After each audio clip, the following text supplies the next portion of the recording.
आधुनिक भारत के इतिहास में आज हम 1857 की क्रांति को देखेंगे, जिसका प्रारंभ मंगल पांडे से माना जाता है।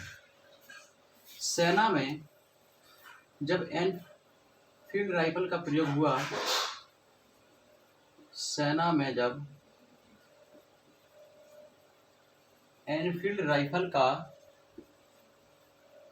प्रयोग हुआ तो इसके कारतूसों में, यानी कि इनके कारतूसों में चर्बी का उपयोग किया जाता था और एक अफवाह निकल गई कि ये चर्बी गाय और सुअरों से प्राप्त होती है। जिसके बाद विद्रोह शुरू हो गया और इसी विद्रोह में मंगल पांडे ने अपने सार्जेंट ह्यूसन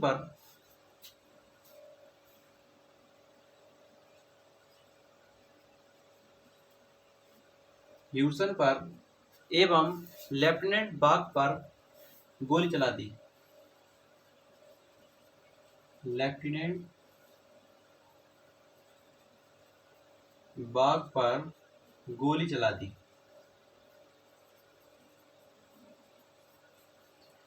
लेफ्टिनेंट बाग पर गोली चला दी। लेफ्टिनेंट बाग ने आदेश दिया, ईश्वरी जमादार है ईश्वरी प्रसाद को, जमादार ईश्वरी प्रसाद को आदेश दिया कि मंगल पांडे को गिरफ्तार कर लें। ईश्वरी प्रसाद मंगल पांडे को गिरफ्तार करने से मना कर देते हैं। इसके बाद शेख पल्लू की मदद से शेख पल्लू की मदद से मंगल पांडे को गिरफ्तार किया गया।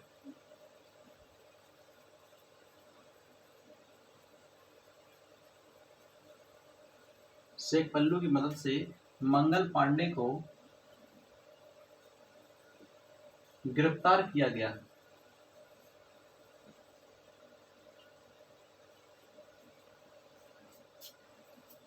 लेकिन मंगल पांडे स्वयं को गोली मारने की कोशिश करते हैं, लेकिन वो विफल हो जाते हैं। बाद में इनके ऊपर कोर्ट मार्शल चलाया जाता है और 8 अप्रैल 1857 को इन्हें फांसी दे दी जाती है। मंगल पांडे स्वयं को गोली मारने की कोशिश करते हैं।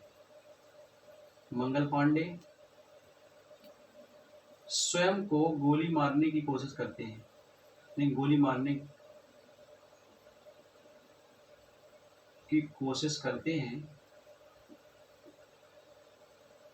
लेकिन विफल हो जाते हैं।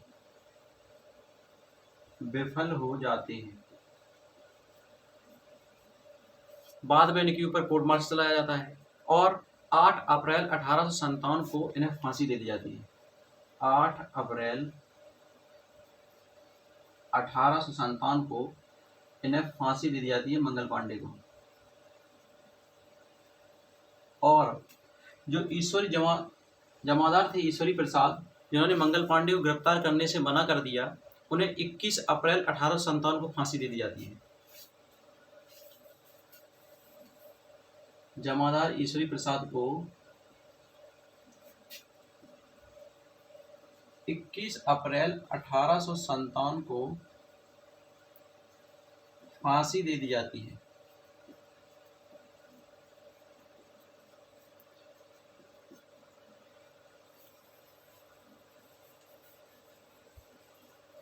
इक्कीस अप्रैल 1857 को जमादार ईश्वरी प्रसाद को फांसी दे दी जाती है।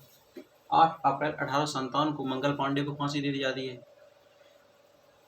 अगर हम देखें मैप में तो यहाँ है दमदम,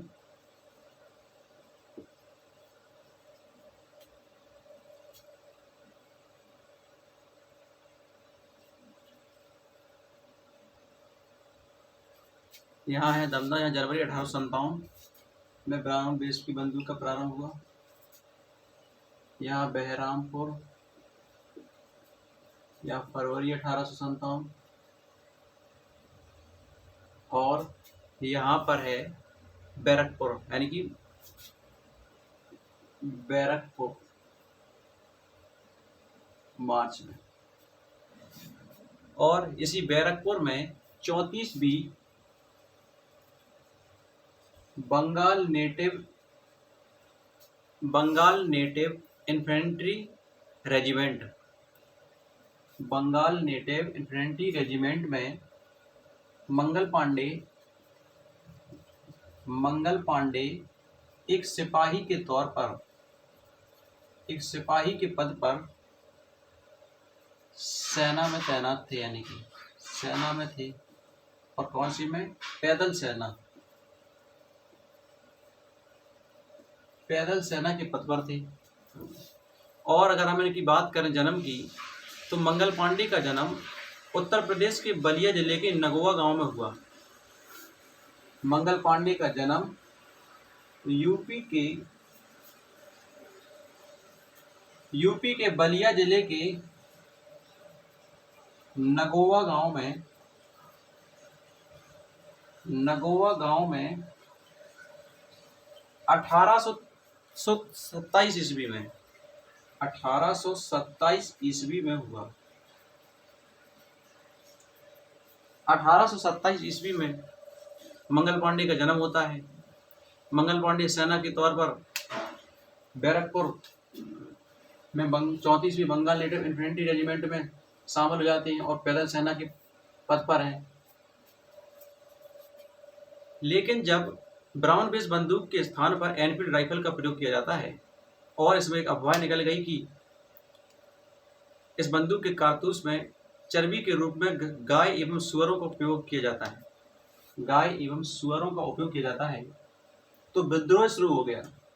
और इसी विद्रोह में मंगल पांडे ने अपने सार्जेंट ह्यूसन और लेफ्टिनेंट बाग पर गोली चला दी, लेकिन वो बच गए। इसके बाद मंगल पांडे को गिरफ्तार करने का आदेश जमादार ईश्वरी प्रसाद को दिया जाता है, लेकिन वो गिरफ्तार करने से मंगल पांडे को मना कर देते हैं, यानी कि मंगल पांडे को गिरफ्तार करने से मना कर देते हैं। इसके बाद शेख पल्लू की मदद से मंगल पांडे को गिरफ्तार किया गया, और लेकिन वो खुद को स्वयं को गोली मारने की कोशिश करते हैं बाद में, लेकिन इसमें वो विफल हो जाते हैं। बाद में मंगल पांडे के ऊपर कोर्ट मार्शल चलाया जाता है और 8 अप्रैल 1857 को मंगल पांडे को फांसी दे दी जाती है। जो जमादार ईश्वरी प्रसाद थे, जिन्होंने मंगल पांडे को गिरफ्तार करने से मना कर दिया, उन्हें 21 अप्रैल 1857 को फांसी दे दी जाती है। उन्हें 21 अप्रैल 1857 को फांसी दे दी जाती है जमादार ईश्वरी प्रसाद को। और मंगल पांडे को फांसी की बात करें तो 8 अप्रैल 1857 को 8 अप्रैल 1857 को मंगल पांडे को फांसी दे दी जाती है। इसके बाद 34वीं जो बंगाल नेटिव इन्फेंट्री रेजिमेंट है, उसकी जांच की जाती है और 6 मई 1857 को यहाँ पर फांसी है मंगल पांडे को।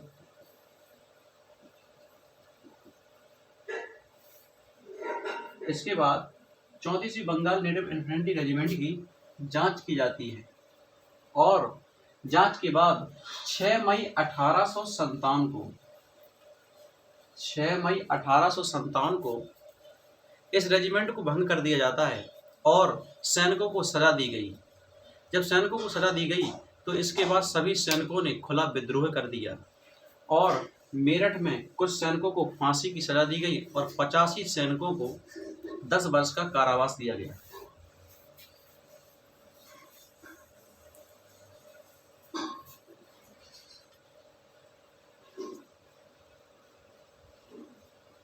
मेरठ में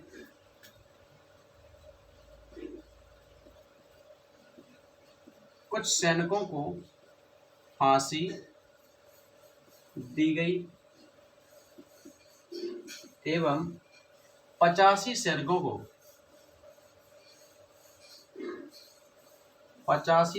को 10 वर्ष का कारावास सुनाया गया। 10 वर्ष का कारावास की सजा दी गई। जैसे ही ये सजा दी गई, इसके बाद इसके अगले ही दिन 10 मई 1857 को मेरठ में खुला विद्रोह हो जाता है तथा सभी बंद भारतीय जिन्हें जेल में बंद कर दिया गया था उन्हें मुक्त करा दिया जाता है। और 10 मई 1857 को 10 मई 1857 को ये दिल्ली के लिए निकलते हैं। 11 मई 1857 को ये दिल्ली में पहुंचते हैं। यानी कि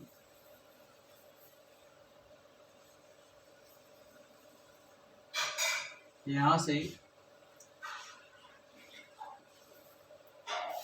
बैरकपुर से मंगल पांडे से शुरू हुई और 10 मई 1857 से ये विद्रोह शुरू हुआ बैरकपुर में।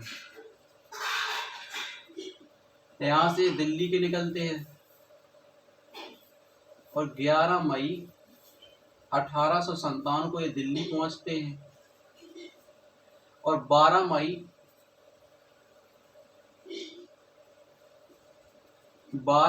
1857 को ये दिल्ली पर कब्जा कर लेते हैं। इस वक्त यहाँ पर नेतृत्व कर रहे थे बख्त खां और ये यहाँ पर अंग्रेजों को पराजित कर देते हैं। भारतीय सैनिकों को बख्त खां का नेतृत्व दिया गया तथा बहादुर शाह जफर को दिल्ली का पुनः बादशाह बनाने के लिए कहा गया। शुरुआत में बहादुर शाह जफर मना कर देते हैं बादशाह बनने से या नेतृत्व करने से मना कर देते हैं, लेकिन बाद में समझाने पर ही मान जाते हैं।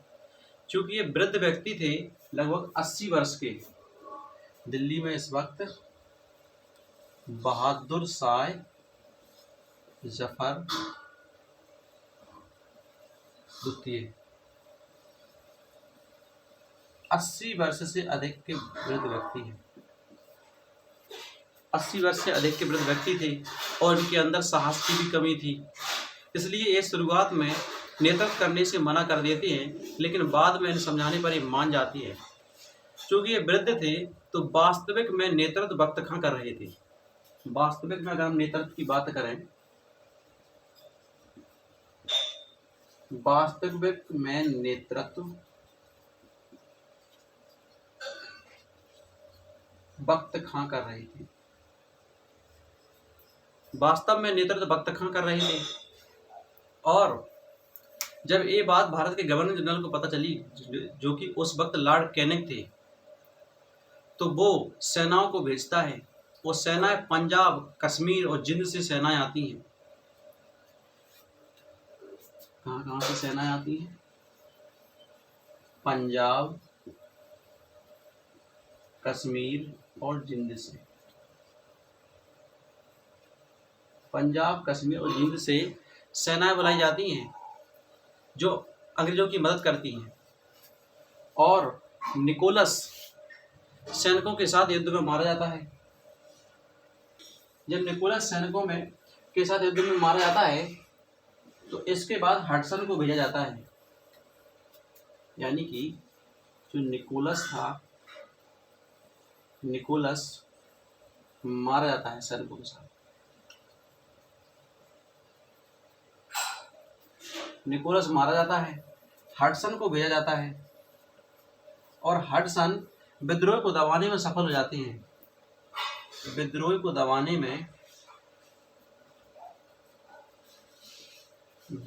दबाने में सफल हो जाते हैं। और इसके बाद बहादुर शाह जफर द्वितीय अपने परिवार के साथ हुमायूं के मकबरे के पास जाकर छिप जाते हैं। लेकिन बहादुर शाह जफर के रिश्तेदार, जिनका नाम है मिर्ज़ा इलाही जो कि जफर के रिश्तेदार थे, ये जफर को धोखा देते हैं और ये अंग्रेजों को इसकी सूचना दे देते हैं। यानी कि हडसन को इसकी सूचना दे देते हैं।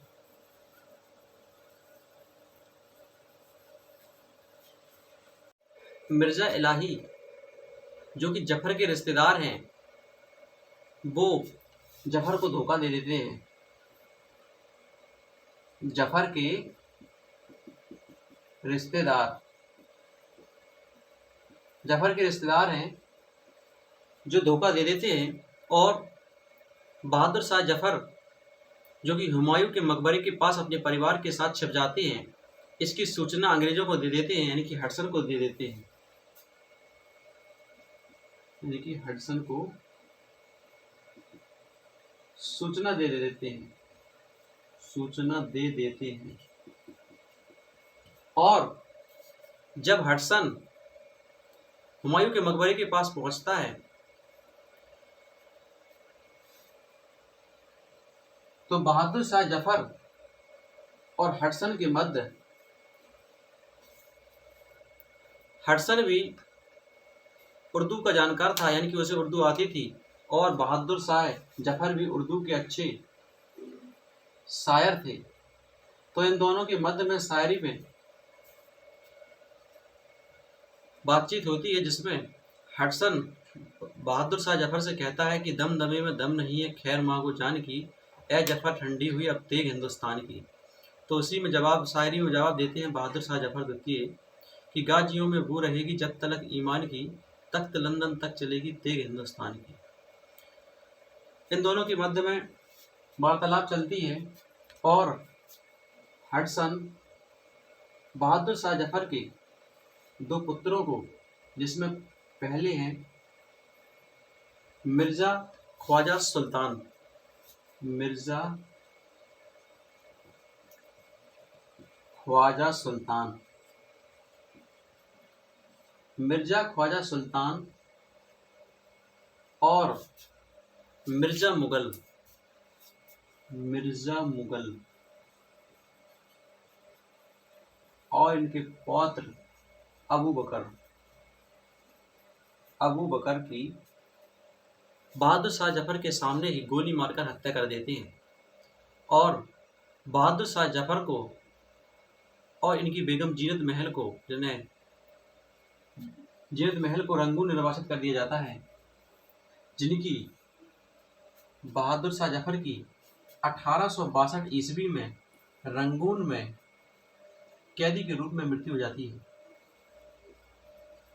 कैदी के रूप में मृत्यु हो जाती है। इसके बाद बख्त खां दिल्ली से लखनऊ चले जाते हैं और वहीं से सेना का नेतृत्व करते हैं। तो मिलते हैं नेक्स्ट वीडियो में। अगर आपको हमारी वीडियो अच्छी लगी हो तो चैनल को लाइक करें, सब्सक्राइब करें। धन्यवाद।